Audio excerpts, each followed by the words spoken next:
তো আজকে আমরা এই মুহূর্তে বৈদ্যবাটি পৌরসভার সাফাই বিভাগের বাতিল জিনিস দিয়ে তৈরি একটা প্রদর্শনীতে আছি। অসাধারণ একটা প্রদর্শনী, চলুন দেখি ভেতরে প্রদর্শনীটা কত সুন্দর।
তোমাদের প্রদর্শনী নিয়ে যদি দু এক কথা বলো খুব ভালো লাগবে।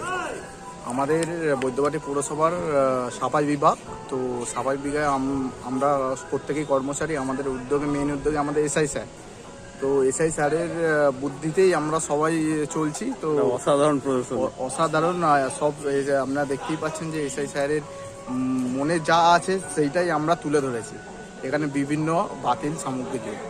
তো আপনারা আসুন, সবাই দেখে যান। প্রত্যহ বিকেল 3টে থেকে সন্ধ্যে 7টা অবধি আমাদের প্রদর্শনী চলবে। ধন্যবাদ। তোমার নাম? আমার নাম শুভজিৎ দাস। আচ্ছা, খুব ভালো লাগলো শুভজিতের সঙ্গে কথা বললে। একটা অসাধারণ উদ্যোগ, ফেলে দেওয়া জিনিসপত্র দিয়ে বৈদ্যবাটি পৌরসভা দেখিয়েছে। তো শুভজিৎ আমাদেরকে ব্যাখ্যা করলো কিভাবে পুরো ব্যাপারটা একটা রূপ পেয়েছে আর কি। তো খুব ভালো লাগলো আমাদের প্রদর্শনীটা। তো অন্য সবাইকে যদি আসতে বলো সেটাও বলতে পারো। প্রত্যেককেই আমাদের প্রত্যেক এলাকাবাসীদের আমি জানাচ্ছি যে আগামী 19-20 তারিখ প্রত্যহ দুপুর 3টে থেকে সন্ধ্যে 7টা অবধি আমাদের প্রদর্শনী চলবে। বাতিল সামগ্রী দিয়ে একটি প্রদর্শনী। তো এছাড়া এখানেও আছে ফুলের নানা রকম বাহার, সেটাও আপনারা দেখতে পারেন। তো আসুন, সবাইকেই রইল সাদর আমন্ত্রণ আমাদের বৈদ্যবাটি পৌরসভার সাফাই বিভাগের পক্ষ থেকে। নমস্কার। এর লোকেশনটা যদি একটু শেয়ার। এটা লোকেশনটা হচ্ছে আমাদের মেনলি হচ্ছে টেঞ্চিং গ্রাউন্ড কম্পোস্ট প্ল্যান্ট, যেটা চৌমাথা থেকে রথতলা দিল্লি রোড যাওয়ার দিকে আরএমসি মার্কেটের পাশেই আমাদের trenching ground, conservancy and compost department. তো অসাধারণ একটা উদ্যোগ। আবারও তোমাকে ধন্যবাদ তুমি পুরো ব্যাপারটা ব্যাখ্যা করবার জন্য। ধন্যবাদ। চলো না, আচ্ছা, একটা বিশেষ আমাদের জিনিস দেখায় আমাদের সাফল্য, যেটা আমাদের প্রত্যেকের বাড়ি বাড়ি থেকে আবর্জনা সকালবেলা নিয়ে এসে যে আমরা সারটি তৈরি করছি, সেটা হচ্ছে সাফল্য। এই সেই স্যার, আপনারা দেখতে পাচ্ছেন। ঠিক আছে, আমি একটা তুলে দেখো, এটা 1 কেজি প্রতি 20 টাকা, মাত্র 20 টাকা দাম প্রতি কেজি জৈব সার, যার নাম দিয়েছে আমরা সাফল্য। বাহ, অসাধারণ অসাধারণ একটা নাম। আপনারা সবাই এখানে প্রদর্শনীতে এসে তো এইটা সংগ্রহ করতে পারেন আমাদের কাউন্টার থেকে। তো সবাইকেই রইল আহ্বান। অসাধারণ সাফল্যের ব্যাপারটা জেনেও আমাদের খুব ভালো লাগলো। আশা করি এই প্রজেক্টটা আরো আরো আরো সফল হবে এবং তোমরা সবসময় সাথে থাকবে পুরো ব্যাপারটা। খুব খুব খুব ভালো লাগলো পুরো কনসেপ্টটা। Thank you. আমাদের খুবই এটা মানে যেটাকে বলে আপনাদের মানে কোনো ড্রাই ওয়েস্ট দিয়ে বাড়ি বাড়ি আবর্জনা যেটা প্রত্যেক দিন নিয়ে আসা হয়, প্রতিদিন ডেলি যে আমরা ব্যবহার করি আবর্জনা বেরোয় আমাদের ঘর থেকে হোক, কোনো দোকান থেকে হোক, মার্কেট থেকেও সেই আবর্জনাটা আমাদের এখানে আসে। তো এখানে ডাম্পিং হয়, তো ওইখান থেকেই প্রসেস করে করে করে আমরা দীর্ঘদিন পরে এই সাফল্য সারটি পেয়ে থাকি। অসাধারণ একটা সার, কোনো কেমিক্যাল এখানে ইউজ নেই, পুরো জৈব সার। আপনারা বাড়ির ফুল গাছ এছাড়া অন্যান্য গাছে এটা ব্যবহার করতে পারেন। ধন্যবাদ।